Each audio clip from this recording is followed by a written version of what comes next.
अध्याय 24 रूहानी सफर।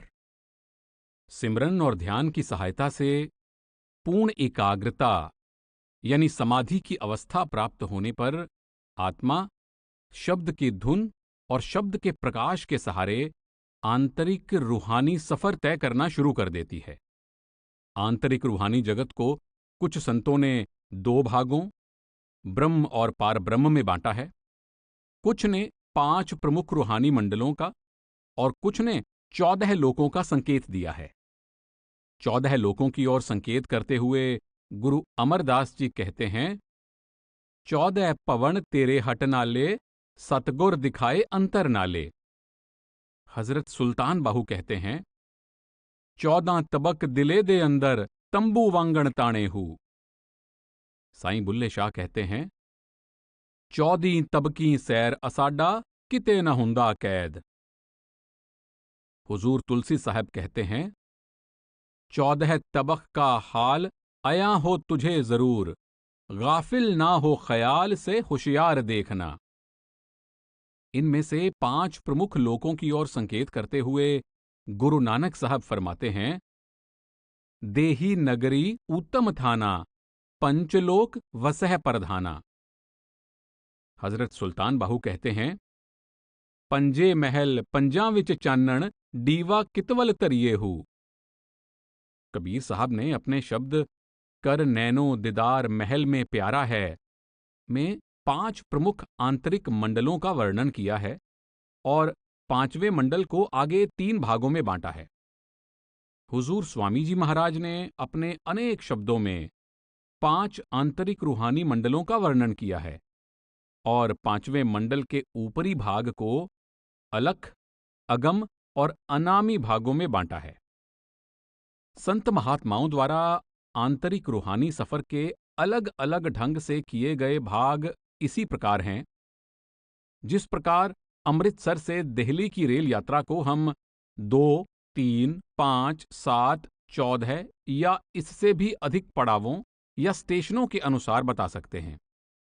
सफर वही होता है, पर छोटे बड़े स्टेशनों की गिनती अलग अलग ढंग से की जा सकती है।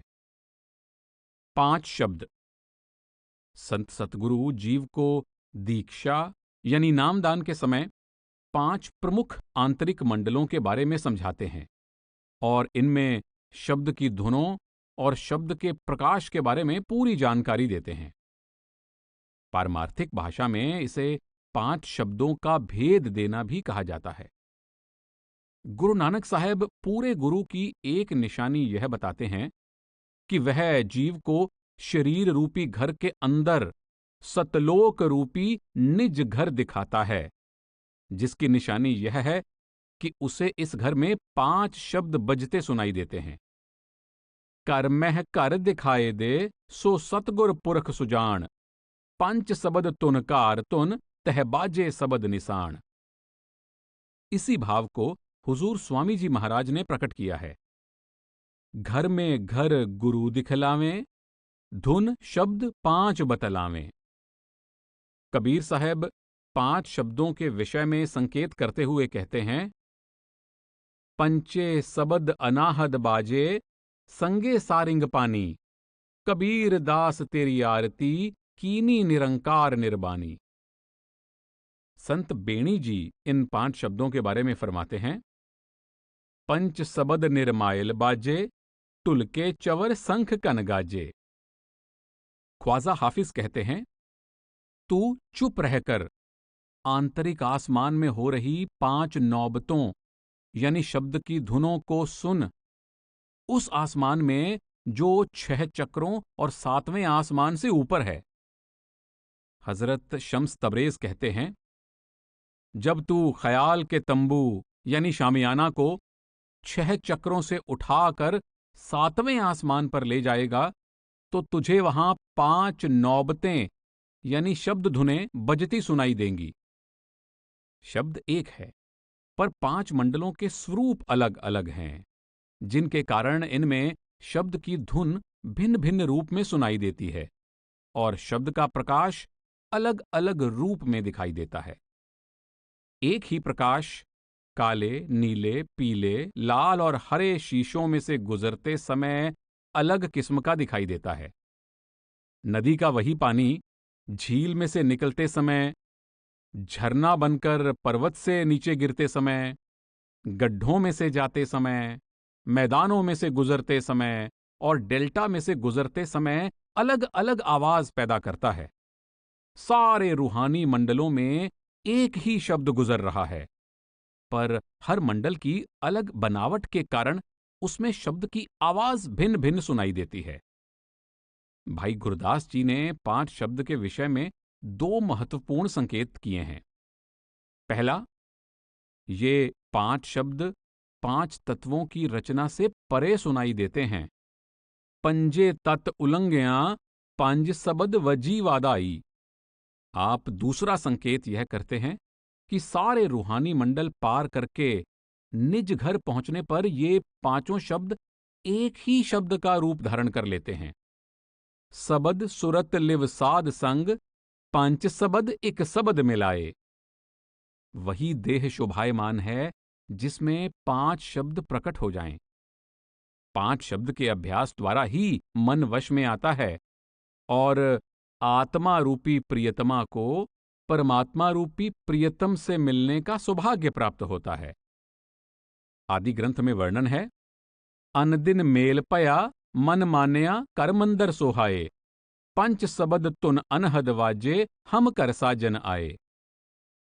काल, मन और 5 विकारों को वश में करने का वास्तविक साधन 5 शब्द का अभ्यास है।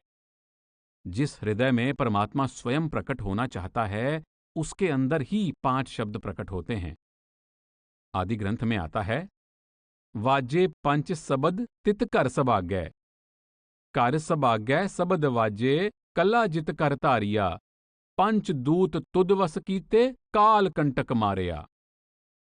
गुरु रामदास जी के अनुसार 5 शब्दों के अनहद संगीत से लिव जोड़ना ही सच्चा गुरुमत है।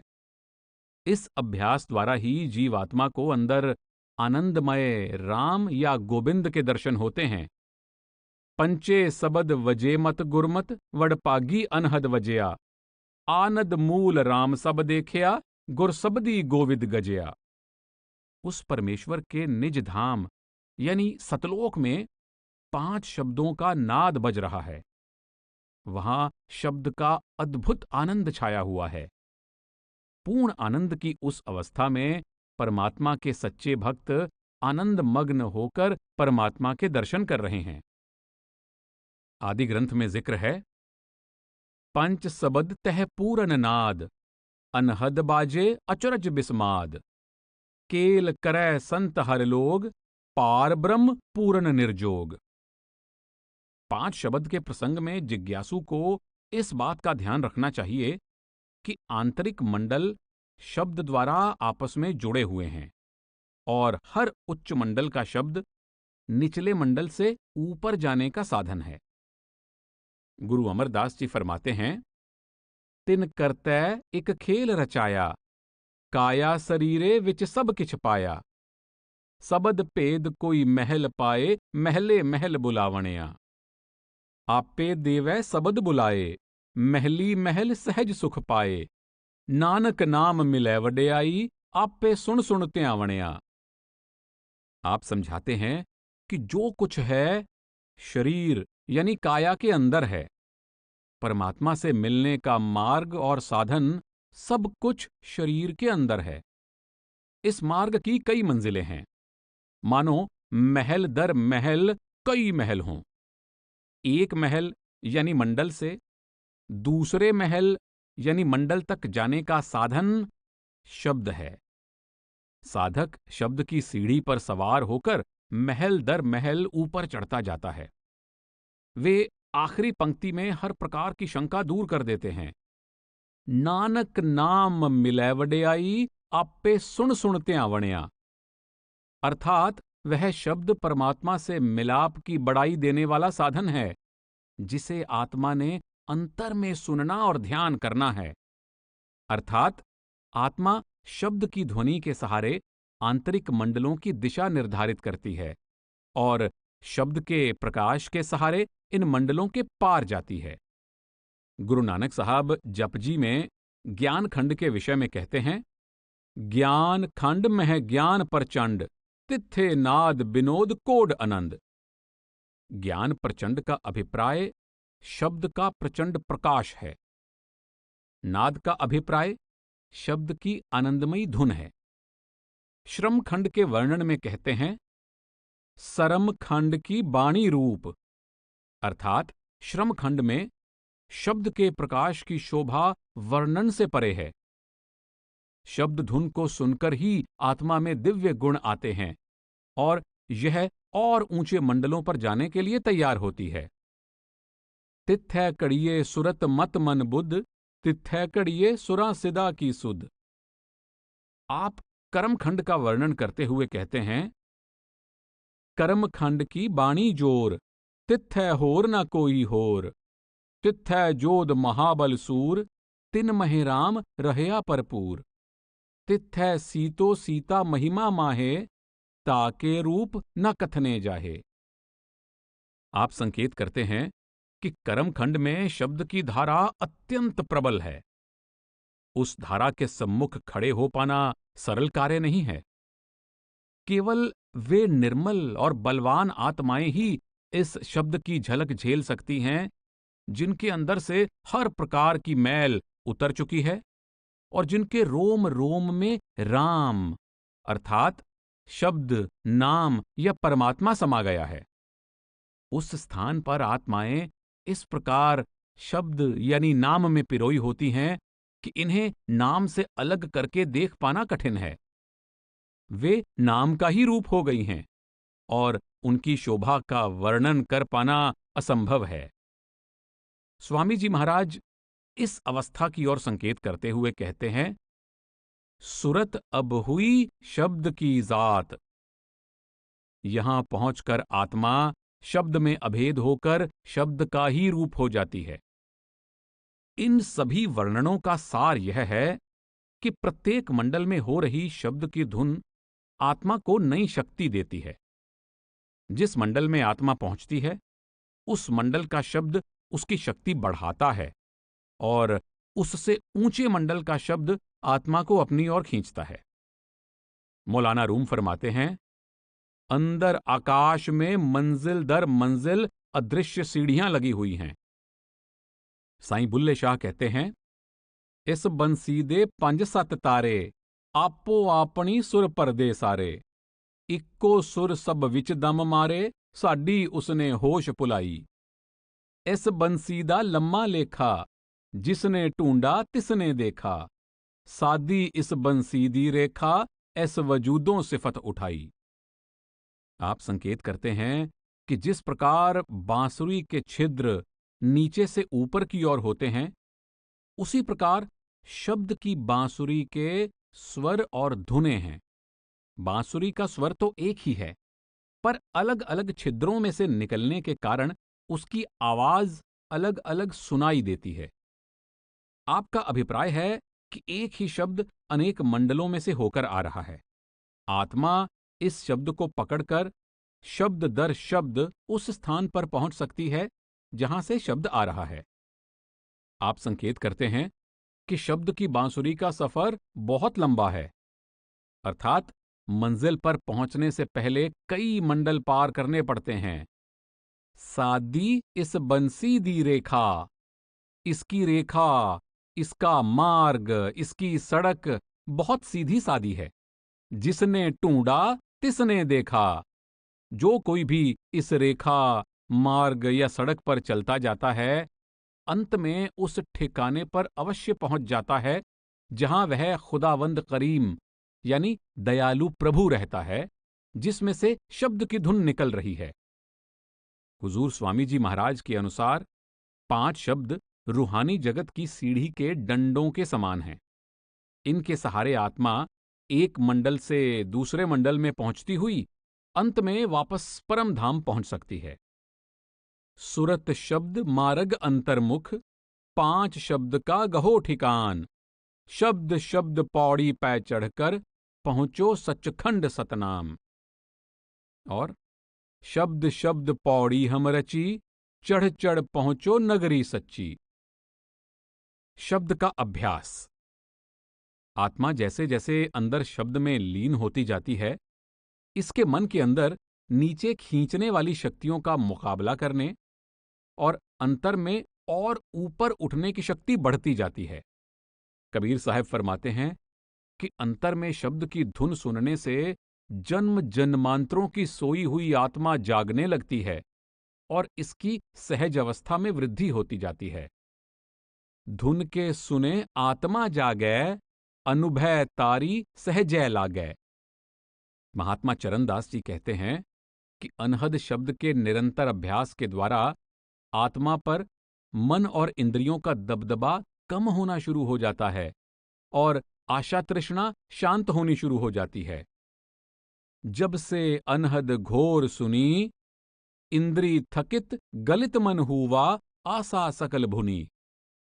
हजरत निजामुद्दीन औलिया के परम शिष्य अमीर खुसरो फरमाते हैं कि जब अंदर अनहद की मधुर धुनों में लिव लग जाती है तो मन और इंद्रियां थककर चूर हो जाते हैं। इससे पांचों विकारों के चोर शरीर रूपी नगरी को छोड़कर बाहर भाग जाते हैं और अंतर में शांति आ जाती है। 10 प्रकार अनहद बजे, जित योगी हो लीन। इंद्री थकी मनुआ थके, खुसरो ने कह दीन। चोर नगरिया तज तज भागे, अनहद बाजे बाजन लागे। खुसरो ने अंतर लिवलाई, गुरु निजाम की भई दुहाई। हुजूर स्वामी जी महाराज उपदेश देते हैं कि सूरत को हर पल शब्द में लीन करो। इससे मन की हंगता यानी हौमे, अहम और चंचलता दूर होगी और सूरत में स्थिरता आनी शुरू हो जाएगी। शब्द की करो कमाई दमदम, शब्द सा और न कोई हमदम। शब्द को सुनो बंद कर सरवन, शब्द की गहो जाए धुन झमझम। शब्द तेरी दूर करे सब हम, शब्द को पाए गहो वहां समसम। सूरत को शब्द में लीन करने से अंतर में अमृत की धारा प्राप्त होगी, जिसे पीकर तन और मन निर्मल हो जाएंगे। स्वामी जी फरमाते हैं, सूरत की आज लगा दे तारी, गगन चढ़ पीयूं अमृत धारी। शब्द धुन उठती जहां करारी, नाम सुन तन मन लिया पखारी। शब्द और मन। आध्यात्मिक साधना का मूल ध्येय मन को निर्मल करना या मन को वश में करना है, क्योंकि जब तक ऐसा नहीं होता तब तक आत्मा कभी भी मन के पंजे से आजाद होकर निज घर वापस नहीं पहुंच सकती। हम जप तप, पूजा पाठ, दान पुण्य, तीर्थ व्रत, प्राणायाम, धौती, बस्ती नेति आदि जो भी कर्म करते हैं, इन सब का उद्देश्य मन को वश में करना है। परंतु इनमें से किसी प्रयत्न से भी मन वश में नहीं आ सकता। मन लज्जत का आशिक है। जब तक इसे इंद्रियों के भोगों से ऊंची और निर्मल लज्जत नहीं मिलती, यह कभी भी इंद्रियों के भोगों की ओर से मुंह नहीं मोड़ सकता और हमारे वश में नहीं आ सकता। संत जन समझाते हैं कि मन को शरीर के 9 द्वारों से मोड़कर इसे अंदर शब्द की धुन से जोड़ो। शब्द में लीन होने से मन का रुख बदल जाता है और इसे अंदर इंद्रियों के भोगों से कहीं अधिक ऊंची और निर्मल लज्जत मिल जाती है। शब्द परमात्मा का रूप है। यह सच्ची शांति और परम आनंद का भंडार है। शब्द में लीन होकर मन को वह अद्भुत आनंद मिलना शुरू हो जाता है कि वह कुदरती तौर पर इंद्रियों के भोगों की ओर से मुंह मोड़ लेता है। आदि ग्रंथ में आया है, हर हर नाम अमृत रस मीठा और गुर का शब्द महारस मीठा। संसार का कोई भी रस शब्द रूपी महारस के बराबर नहीं। शब्द वह अमृत है जिसे पीकर मन की जन्म जन्मांतरों की तृष्णाएं शांत हो जाती हैं, वह तृप्त और स्थिर हो जाता है। आदि ग्रंथ में वर्णन है, गुर का सबद अमृत है, सब तृष्णा भुख गवाए। हर रस पी संतोख होआ, सच वसया मन आए। गुरु रामदास जी कहते हैं, 9 दरवाजे नवें दर फीके, रस अमृत 10वें चूईजै। कृपा कृपा कृपा कर प्यारे, गुर सबदी हर रस पीजै। परमात्मा के नाम की लज्जत यानी सुरत को शब्द में लीन करने के सिवाय मन को वश में करने का कोई दूसरा साधन नहीं है, और न ही परमात्मा की प्राप्ति के सहज सुख के अनुभव का कोई अन्य तरीका है। आदि ग्रंथ में लिखा है, राम नाम मन बेद्या, अवर की करी विचार। सबद सुरथ सुख ऊपजै, प्रभ रातो सुख सार। हुजूर स्वामी जी महाराज फरमाते हैं, बिना शब्द मन बस नहीं, तुम सुरत करो अब शब्द की। फिर कोटि जतन से यह नहीं माने, धुन सुनकर मन समझाई। गुरु रामदास जी कहते हैं कि नाम के प्रेमी के नेत्र इस प्रकार नाम में लीन रहते हैं कि इनमें दूसरी ओर देखने का सवाल ही नहीं होता। अखी प्रेम कसाइया, हर हर नाम पिखन। जे कर दूजा देख दे, जन नानक कड दिचन।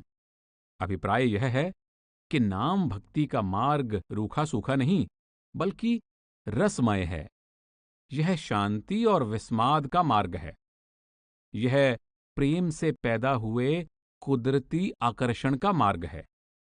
यह उस अलौकिक आनंद और दिव्य शांति का मार्ग है जिसमें उत्तम वस्तु की प्राप्ति मन को स्वाभाविक तौर पर अधम वस्तु की ओर से मोड़ देती है। गुरु नानक साहब फरमाते हैं, सप पिड़ाई पाइये, बिख अंतर मन रोस। गुरमुख गारड़ जे सुने, मन्ने नाउ संतोष। मन रूपी सांप के अंदर खतरनाक विष रहता है, पर हठ कर्मों की टोकरी में बंद करने से न तो मन का विष उतरता है और न गुस्सा। इसके विपरीत जब मन अंतर में नाम के अलौकिक रस में लीन हो जाता है तो उसमें संतोष आ जाता है और वह मान जाता है। फिर वह इंद्रियों के भोगों की ओर जाने के बजाय अंदर ऊपर की ओर चल देता है। शब्द के सहारे मन अपने ठिकाने ब्रह्म यानी त्रिकुटी में जाकर लीन हो जाता है, जिससे जड़ और चेतन की गांठ खुल जाती है और आत्मा मन के पंजे से आजाद हो जाती है। इसीलिए गुरु साहब परमात्मा से विनती करते हैं, विण तुद होर जे मंगना, सिर दुखां के दुख। दे नाम संतोखिया, उतरै मन की पुख। शब्द द्वारा कर्मों का नाश। पूर्ण संतों ने शब्द के अभ्यास का एक उद्देश्य मन को निर्मल करना कहा है, तो दूसरा उद्देश्य कर्मों की मलिनता दूर करना कहा है। यह वास्तव में एक ही बात को दो प्रकार से बयान करना है। आत्मा पर मन द्वारा किए हुए कर्मों, संस्कारों और उनके कारण उत्पन्न आशा तृष्णा की मैल चढ़ी हुई है। आत्मा स्वयं निष्कर्मा है। यह मन के अधीन होकर कर्म करती है तथा फिर इन किए हुए कर्मों की मैल से मैली हो जाती है। शब्द के अभ्यास से कर्मों की मैल धुल जाती है और आत्मा निर्मल हो जाती है। मन का निर्मल हो जाना, मन का वश में आ जाना और कर्मों का नाश हो जाना एक ही बात है। सोने की डली के ऊपर एक लकड़ी का खोल यानी आवरण चढ़ा दें, उस खोल के ऊपर अनेक प्रकार के कपड़े लपेट दें और उन पर मोम का लेप कर दें, तो सोने की डली दिखाई नहीं देती। इसे आग में रख दें तो पहले मोम पिघल जाती है, फिर कपड़े के पर्दे और अंत में लकड़ी की डिबिया जल जाती है और नीचे शुद्ध सोने की डली निकल आती है। जैसे जैसे हम सुरत शब्द का अभ्यास करते हैं, मन और आत्मा पर चढ़ी हर प्रकार के कर्मों की मैल जल जाती है और मन और आत्मा निर्मल हो जाते हैं। गुरु रामदास जी फरमाते हैं, सतगुर पुरख अमृतसर वड पागी नावे आए। उन जन्म जन्म की मैल उतरै, निर्मल नाम दृढ़ाए। जन्म जन्मांतरों की मैल से भाव अनभोगे या संचित कर्मों की मैल से है। जो सतगुरु की शरण में जाकर निर्मल नाम की कमाई द्वारा साफ हो जाती है।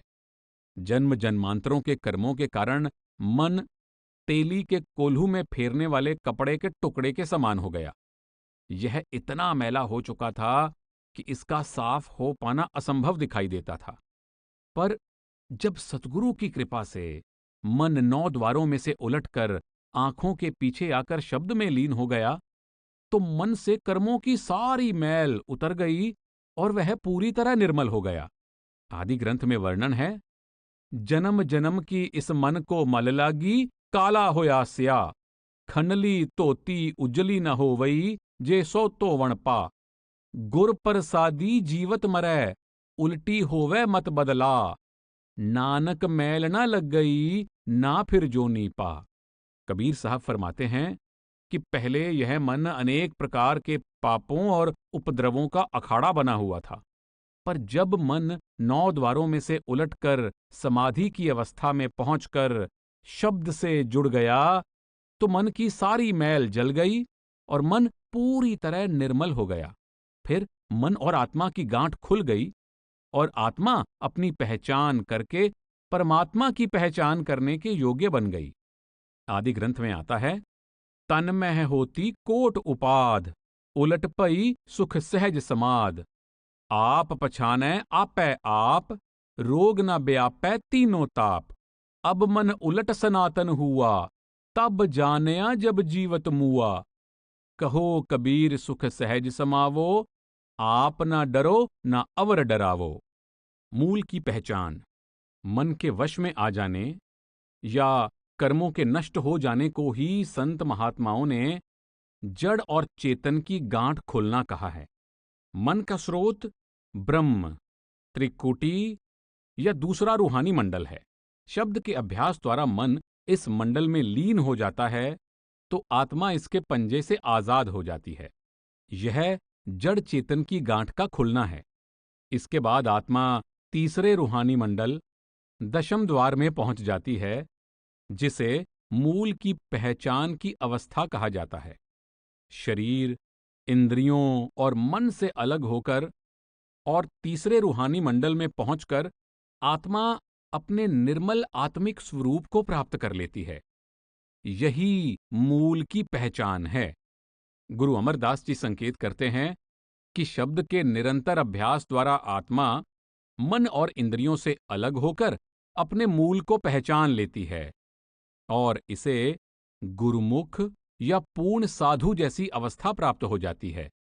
आदि ग्रंथ में लिखा है, सबदै साध जाणै ता आप पछाणै। फिर गुरमुख आप पछाणै संतो, राम नाम लिवलाई। और पवित्र पावन से जन साचे, एक सबद लिवलाई। कबीर साहब फरमाते हैं, साध सोई जिन यह गढ़ लीना, 9 दरवाजे परगट चीन्हा। 10वां खोल जाए जिन दीन्हा, जहां कुलुफ रहा मारा है। तीसरा रूहानी मंडल। तीसरे रूहानी मंडल में शब्द रूपी अमृत के स्नान द्वारा आत्मा कर्मों, संस्कारों और आशा तृष्णा के हर प्रकार के प्रभावों से पूरी तरह मुक्त हो जाती है। इसलिए पूर्ण संतों ने सांकेतिक भाषा में इसे अमृतसर, मानसरोवर, प्रयाग, त्रिवेणी आदि का सच्चा तीर्थ कहकर भी इसकी सराहना की है।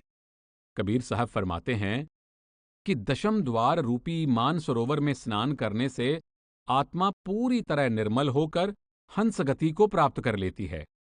यह मन, माया या इंद्रियों के भोगों का आहार त्याग कर शब्द रूपी अमृत की रसिया बन जाती है। आगे सेत सुन्न है भाई, मान सरोवर पैठ अनहाई। हंसन मिली हंसा हुई जाई, मिले जो अमी आहारा है। गुरु अमरदास जी संकेत करते हैं, नाम रते परमहंस बैरागी, निज कर ताड़ी लाई है। परमहंस बैरागी से आपका आशय दशम द्वार में पहुंचकर मन और माया की मैल उतार कर निर्मल हो चुकी आत्मा से है। संत बेणी जी फरमाते हैं कि मन और आत्मा की मैल उतारने वाली सच्ची त्रिवेणी, संगम या प्रयाग अंतर में दशम द्वार में है। आदि ग्रंथ में आया है, इड़ा पिंगला और सुखमना तीन बसै इकठाई, बेणी संगम तह पिराग मन मजन करे तिथाई। इसी आशय को गुरु अमरदास जी प्रकट करते हैं। काया अंदर अमृत सर साचा, मन पीवै पाए सुबाई है। गुरु अर्जुन देव जी फरमाते हैं कि नाम रूपी अमृत का सच्चा सरोवर दशम द्वार में है। अनहद सबद दसम द्वार वजियो, तह अमृत नाम चुआया था। तीसरे रूहानी मंडल दशम द्वार या पार ब्रह्म में पहुंचकर आत्मा के शब्द में अभेद हो जाने को हौमै के नाश की अवस्था भी कहा जाता है। आत्मा इस अज्ञानता का शिकार है कि मैं और परमात्मा अलग अलग हैं। यह अपने आप को परमात्मा से अलग समझकर सांसारिक शक्लों और पदार्थों को अपना बनाने का प्रयत्न करती है। यह मैं मेरी का शिकार हो जाती है और कर्ता भाव से संसार में विचरती है। यही हौमै है। मन और इंद्रियों से आजाद होकर शब्द में अभेद हो जाने पर इसे यह ज्ञान हो जाता है कि संपूर्ण रचना कर्ता पुरुष का खेल है। जो कुछ हो रहा है उस परमात्मा के करने से हो रहा है। फिर आत्मा को ज्ञान हो जाता है कि ना संसार मेरा है, ना मैं संसार की हूं। मेरा मूल वह परमात्मा है, मैं उसकी हूं और वह मेरा है। इसे पारमार्थिक भाषा में सोहंग की अवस्था भी कहा जाता है। सोहंग का शाब्दिक अर्थ है मैं वही हूं। इसे ऋषि मुनियों ने अहम ब्रह्मस्मि यानी मैं परमात्मा हूं या तत् त्वम असि अर्थात तू भी वही है कहा है। कामिल सूफी दरवेशों ने इसे अनलहक यानी मैं रब हूं का नाम दिया है। सोहंग, अहम ब्रह्मस्मि, तत् त्वम असि या अनलहक की यह अवस्था दिमागी कलाबाजियों द्वारा दृढ़ किया शाब्दिक विचार या धारणा ना होकर एक वास्तविक रूहानी अवस्था है। यह परमात्मा से बराबरी के अनुभव की अहंकार भरी अवस्था नहीं है, बल्कि अपनी हस्ती के पूरी तरह परमात्मा पर निर्भर होने के ज्ञान की और सच्ची नम्रता की अवस्था है, जो आत्मा के शब्द में पूरी तरह लीन होने से उत्पन्न होती है। गुरु नानक साहब ने अपने शब्द रे मन ऐसी हरस्यो प्रीत कर में इस अवस्था के संबंध में दो महत्वपूर्ण संकेत किए हैं। आप फरमाते हैं, सोहंग आप पछाणिए सबद पेद पतयाई। शब्द में अभेद होने से आत्मा को अपने मूल की पहचान हो जाती है। यह मान जाती है कि मेरा मूल स्रोत शब्द यानी परमात्मा है। दूसरे शब्दों में इसकी इस अविद्या, अज्ञानता या हौमे का नाश हो जाता है कि मेरी अपनी आजाद हस्ती या शक्ति है। इसे समझ आ जाती है कि मेरी हस्ती, मेरा वजूद परमात्मा से है और मैं पूरी तरह उस पर निर्भर हूं। आप दूसरा संकेत यह करते हैं, गुरमुख आप पछाणिए अवर की करी कराए, मिलया का क्या मेलिए सबद मिले पतियाए। मनमुख सोजी ना पवै विछुड़ चोटा खाए, नानक दर कर एक है अवर न दूजी जाए। मूल की पहचान या सोहंग की अवस्था में आत्मा प्रत्यक्ष देख लेती है कि मैं सदा शब्द यानी परमात्मा पर निर्भर थी और परमात्मा यानी शब्द कभी मुझसे दूर नहीं था। मैं शब्द की अंश हूं और मेरी हस्ती का सार और आधार ही शब्द है। मिलया का क्या मेलिए सबद मिले पते आए। आत्मा देख लेती है कि मैं कभी शब्द से दूर नहीं थी और ना शब्द मुझसे दूर था, बल्कि मन, माया या हौमे के कारण मैं ही अपने आप को परमात्मा यानी शब्द से अलग समझने की अज्ञानता का शिकार थी। गुरु साहब फरमाते हैं कि गुरुमुखों और मनमुखों में इतना ही फर्क है कि गुरुमुख अपनी आत्मा को शब्द से अभेद करके हौमे का नाश कर लेते हैं और आवागमन के बंधनों से सदा के लिए आजाद हो जाते हैं। जबकि मनमुख मैं मेरी, मैं या मोह माया में फंसकर सदा इस नश्वर दुखदायी रचना में भटकते रहते हैं। गुरु नानक साहब ने अपनी वाणी के अन्य कई प्रसंगों में यह उपदेश दिया है कि मैं मेरी या मोह माया ही आत्मा को परमात्मा से अलग रखने वाला वास्तविक रोग है, और इस रोग का एकमात्र इलाज आत्मा को दशम द्वार में पहुंचाकर सार शब्द से अभेद करना है। उन्होंने फरमाया है, नानक हौमै रोग बुरे, जह देखा तह एक का बेदन, आपे बक्सै सबद तुरे। सारा संसार हौमे की बीमारी का शिकार है। जो प्राणी परमात्मा की कृपा द्वारा अपनी आत्मा को शब्द में लीन कर लेते हैं, वे हौमे के रोग से मुक्त हो जाते हैं।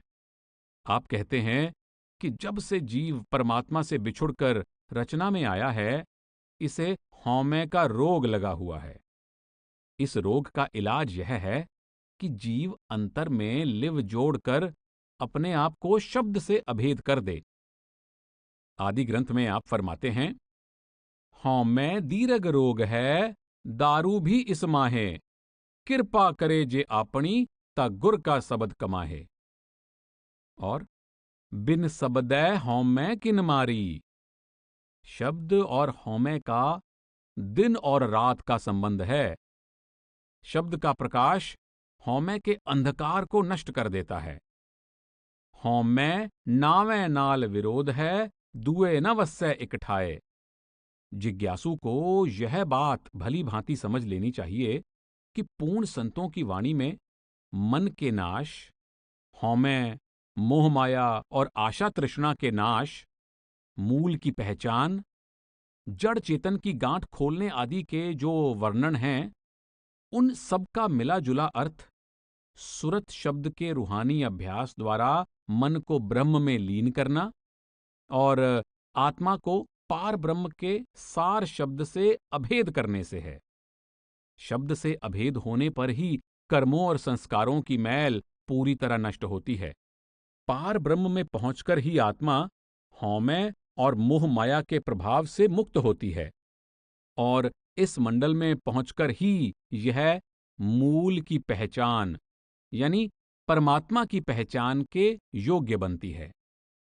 चौथा पद, चौथा लोक, सचखंड। तीसरे आध्यात्मिक मंडल को पार करने के बाद आत्मा बड़ी तेजी से अपने निज धाम की ओर उड़ान भरती है, और आध्यात्मिक सफर के अंत में यह सतलोक में पहुंच जाती है। कबीर साहब फरमाते हैं, सोहंग हद तजी जब भाई, सतलोक की हद पुनि आई। पूर्ण संतों ने सतलोक से नीचे की संपूर्ण रचना को 3 लोक कहा है और सचखंड को चौथे लोक का नाम दिया है। यह चौथा लोक ही नाम यानी शब्द का स्रोत है। इसमें से ही आत्मा सृष्टि के आरंभ में उतरी थी, और इसमें ही शब्द के अभ्यास द्वारा वापस पहुंचती है। कबीर साहब फरमाते हैं कि तीनों लोक काल का खाजा हैं। चौथा लोक, जो नाम यानी शब्द का स्रोत है, एकमात्र अमर और अविनाशी धाम है। लखै रे कोई बिरला पद निर्बान, 3 लोक में यह जमराजा, चौथे लोक में नाम निशान। आप कहते हैं कि सच्चा नाम, निर्गुण, निराकार नाम तीनों लोकों से परे चौथे लोक में है। 3 सुन्न के पार बसत हैं, चौथा तह अस्थाना। उपजा ज्ञान ध्यान दृढ़ जागा, मगन भया मस्ताना। पोही के डोरी चढ़ो गगन पर, सुरत धरो सतनामा। द्वादश चलै दसों पर ठहरै, ऐसा निर्गुण नामा। सचखंड से नीचे 3 सुन्न यानी 3 नश्वर लोक हैं, जबकि निर्गुण नाम चौथे सुन्न, सहज सुन्न या चौथे लोक में है। चौथा लोक विशुद्ध नाम का देश है। वहां नाम ही नाम भरपूर है। दादू साहब कहते हैं, 3 शून्य आकार की चौथी निर्गुण नाम, सहजे सुन्न में रम रहया, जहां तहां सब ठाम। गुरु नानक साहब के अनुसार त्रिलोकी यानी ब्रह्मांड तक 3 सुन्नों की नश्वर रचना है, जिसमें कर्म और फल का नियम चलता है। सहज अवस्था चौथी सुन्न में है, जहां पहुंचकर पुण्य पाप और जन्म मरण के बंधन सदा के लिए कट जाते हैं। आप आदि ग्रंथ में फरमाते हैं, अंतर सुन्नंग बाहर सुन्नंग, त्रिभुवन सुन्नंग मसुन्नंग, चौथे सुन्ने जो नर जाने, ताको पाप न पुन्नंग। गुरु अमरदास जी कहते हैं कि सहज अवस्था चौथे पद में है और चौथे पद में निर्गुण नाम परिपूर्ण है। चौथे पद में सहज है, गुरमुख पल्लै पाए, निर्गुण नाम निदान है, सहजे सो जी होए। हुजूर स्वामी जी महाराज फरमाते हैं, नाम रहे चौथे पद माही, यह ढूंढे त्रिलोकी माही। 3 लोक में नाम न पावें, चौथे लोक में संत बतावें। 3 लोक में बसता काल, चौथे में रहे नाम दयाल। सोई नाम संतन से पावे, बिना संत नहीं नाम समावे। फिर फरमाते हैं कि चौथा लोक ही आत्मा और परमात्मा का निज घर है और यही नाम का निज धाम है। अज्ञानी लोग तीनों लोकों में सार शब्द की खोज कर रहे हैं। सच्चा नाम, जो उस दयालु प्रभु का निज रूप है, चौथे पद में जाकर मिलता है। चौथा लोक 3 के पारा, सतनाम सतगुरु दरबारा। संत सुरत वहां करे बिलास, सतपुरुष सतशब्द निवास। आप कहते हैं, राधा आदि सुरत का नाम, स्वामी आदि शब्द निज धाम। सुरत शब्द और राधा स्वामी, दोनों नाम एक कर जानी। सुरत शब्द संग करे बिलास, यों राधा स्वामी ढिंग बास। राधा स्वामी 2 कर जान, होए एक सतलोक ठिकान। अर्थात राधा वह आदि सुरत यानी आत्मा है, जो अपने निज धाम में से मृत्युलोक में उतरी। स्वामी वह आदि शब्द है, जिसका निज धाम सतलोक है। यह शब्द ही सुरत यानी आत्मा का स्वामी अर्थात राधा स्वामी है। जब तक आत्मा मृत्युलोक में कैद है, राधा यानी सुरत और स्वामी अलग अलग हैं। जब सुरत अपने मूल शब्द में लीन हो जाती है, तो राधा और स्वामी एक हो जाते हैं। कबीर साहब फरमाते हैं कि शब्द का अभ्यास करते करते सुरत शब्द में ही अभेद हो जाती है। नाम रटत स्थिर भया, ज्ञान कथत भया लीन। सुरत सबद एकै भया, जल ही हुएगा मीन।